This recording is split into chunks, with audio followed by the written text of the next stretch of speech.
The Screen Actors Guild Awards were tonight, and Stranger Things, the critically acclaimed Netflix series, won for Best Drama Ensemble. That wasn't really a surprise. The series is critically acclaimed. It got a lot of recognition this summer. But what was a surprise was the speech given by David K. Harbour, who was one of the stars of the show, to accept the award.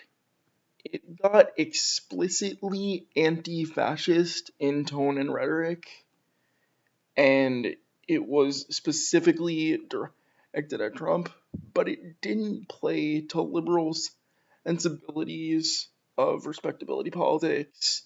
It didn't play to trying to be kind to the enemy. It had a specific goal in mind of defeating fascist overtones that are permeating throughout the world right now. And I want you to examine the reaction by Winona Ryder, who was a lead actress in this show, and the response by some of the kids who were very excited that he was giving a speech. It was clearly not fully expected by everyone involved. You could see genuine surprise on people's faces. I believe that Harbour's serious here. So let's take a look, and we'll break it down after he's done giving the speech. God. Wow. This is unreal. This is unreal. I'm supposed to start talking. I'm sorry, I'm sick. On behalf of this fearless and talented cast, we would like to thank, oh, it's so heavy. We'd like to thank Netflix, Sean, Matt, Ross, and the amazing casting director, Carmen Cuba. And I would just like to say that in light of all that's going on in the world today, it's difficult to celebrate the already celebrated Stranger Things. But this award from you, who take your craft seriously and earnestly believe, like me, that great acting can change the world, is a call to arms from our fellow craftsmen and women to go deeper, and through our art to battle against fear, self-centeredness, and exclusivity of our predominantly narcissistic culture, and through our craft to cultivate a more empathetic and understanding society by revealing intimate truths that serve as a forceful reminder to folks that when they feel broken and afraid and tired, they are not alone. We are united in that we are all human beings, and we are all together on this horrible, painful, joyous, exciting, and mysterious ride that is being alive. Now, as we act in the continuing narrative of Stranger Things, we 1983 Midwesterners will repel bullies. We will shelter freaks and outcasts, those who have no home. We will get past the lies. We will hunt monsters. And when we are at a loss amidst the hypocrisy and the casual violence of certain individuals and institutions, we will, as per Chief Jim Hopper, punch some people in the face when they seek to destroy the weak and the disenfranchised and the marginalized. And we will do it all with soul, with heart, and with joy. We thank you for this responsibility. Thank you. It seems fitting that on a night when a union of artists come together to celebrate their craft, celebrate themselves as a group, that kind of a speech would happen.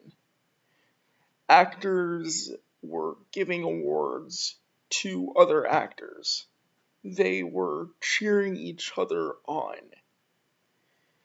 It's not an old white boys club in the same sense that the Oscars are, and in the same sense that the Golden Globes are, in the same sense that the Emmys are. It is actors coming together to celebrate other actors, and artists coming together in general to celebrate other artists. But that isn't exactly why it becomes appropriate to give this kind of a speech. Now, the reason that it seems appropriate now to delve into some revolutionary sounding rhetoric here is that the political climate has changed, and protests are a normal part of political life now and the general zeitgeist.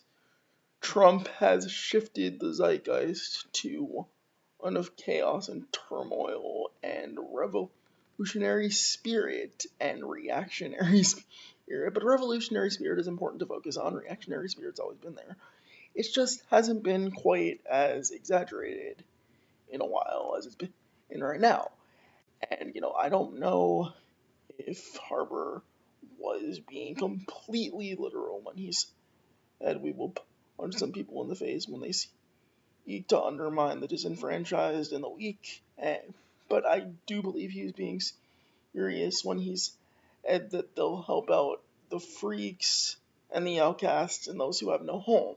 Harboring the disenfranchised pretty much gets right at a central theme that was explored in Stranger Things, which was to help out a freak and an outcast, and she who did not have any home, the character 11, who was a telekinetic mutant who had the power to locate the main kid's friend who was lost in a parallel world that only she had the power to get to.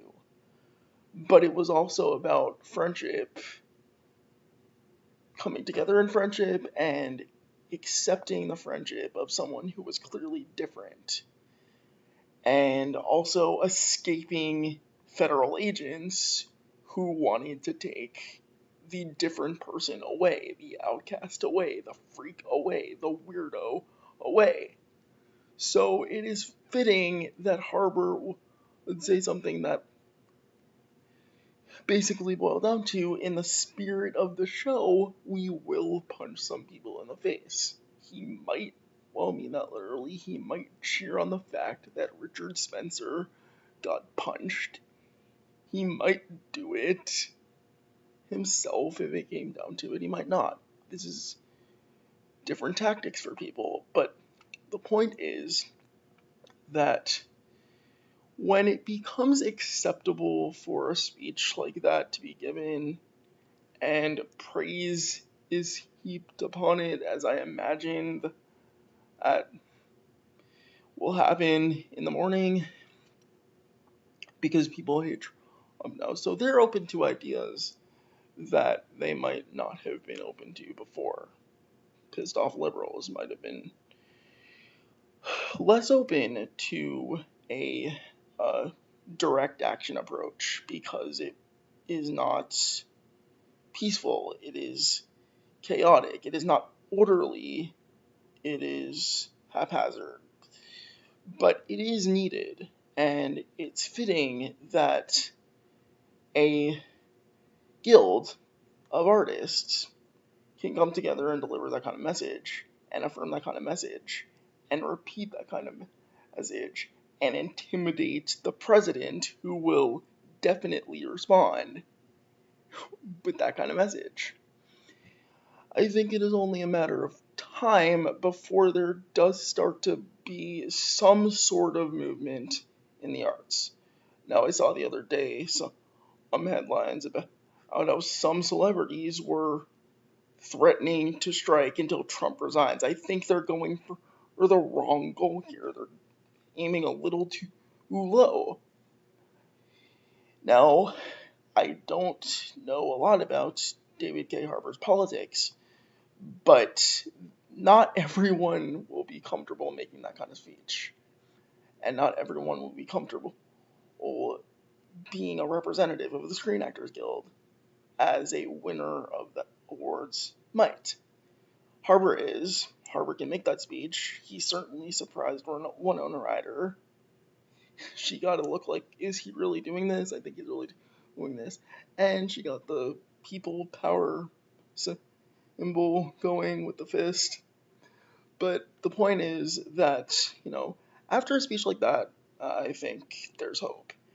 And, it might take a lot of convincing, but I think Harbour broke through cultural hegemony to say that a direct action approach can be done through art that agitates the status quo in a way that perhaps mainstream liberalism could not allow for, because that was certainly more than a mainstream liberal let's be kind to one another speech. This was about trying to defeat a clear enemy and a clear toxic and narcissistic culture, as he said, that just wasn't present in, say, a Meryl Streep's acceptance speech where she talked about mocking the disabled reporter. Now, I am disabled, so I certainly understand the problem with Trump mocking the disabled reporter.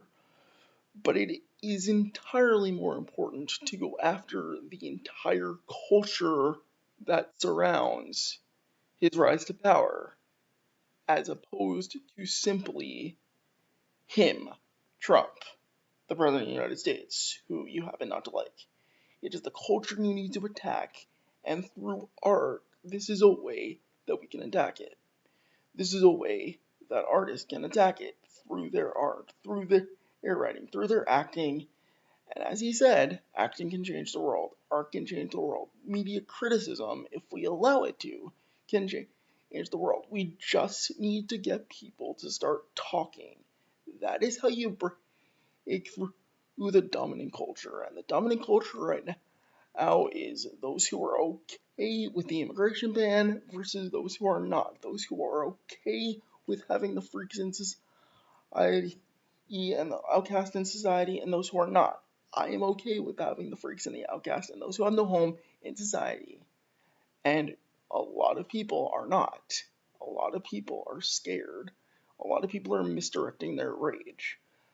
But I think if we can get people talking about overtly anti-fascist tactics, like the ones alluded to in a speech like this, we can change the world. We can get a movement going. So I want to say, as an aspiring artist who hopes to one day be a member of SAG and do more than that, honestly, because I want to, as the title of the channel says, democratize the media. I want to say thanks to David K. Harbour for inspiring that kind of rage towards an impending fascistic culture and a simmering fascist culture that is not going away unless we fight back against it clearly, tactfully, and objectively in ways that we know that a defeat of it is possible, and the construction of a new culture, a better culture, and a more inclusive culture is possible. For Democratize the Media, I'm Jeremy Einbinder. Solidarity, everybody, and stay freaks.